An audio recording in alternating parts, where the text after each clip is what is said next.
Chanel. Thank you, Kayleigh. I'd like to switch gears, asking about President Obama. We had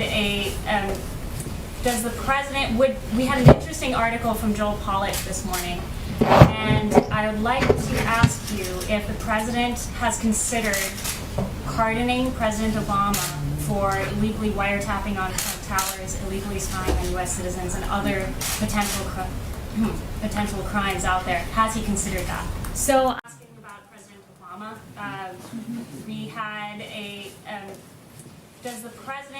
we had an interesting article from Joel Pollak this morning, and I would like to ask you if the president has considered pardoning President Obama for illegally wiretapping on Trump towers, illegally spying on U.S. citizens, and other potential crimes out there. Has he considered that? So Flynn were the men and women in this room.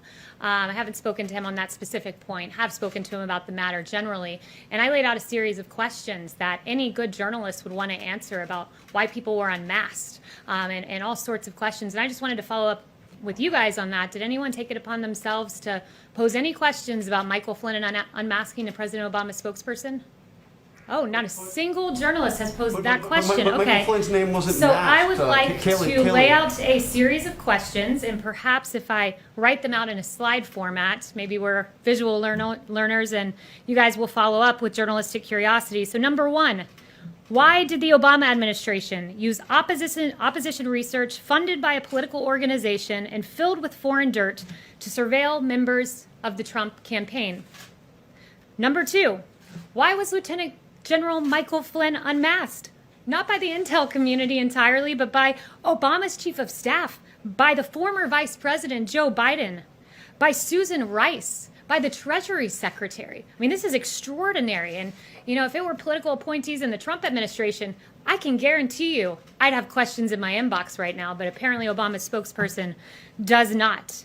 Why was Flynn's identity leaked? In a criminal act. It is a criminal act to leak the identity of Michael Flynn to the press, but it happened. Where are the questions to Obama's spokesperson? Because my team would be running around this building should this have happened under the Trump administration. Why did the DOJ, Sally Yates, learn about the unmasking from President Obama? So much for going by the book. As Susan Rice said 3 times, thou doth protest too much, Susan Rice. And then finally, question number 5. Why did James Clapper, John Brennan, Samantha Power, and Susan Rice privately admit under oath they had no evidence of collusion while saying the opposite publicly? It's a long weekend. You guys have 3 days to follow up on those questions, and I certainly hope the next time I ask, some hands go up, because Obama's spokesperson should be asked those questions, because President Trump's spokespeople certainly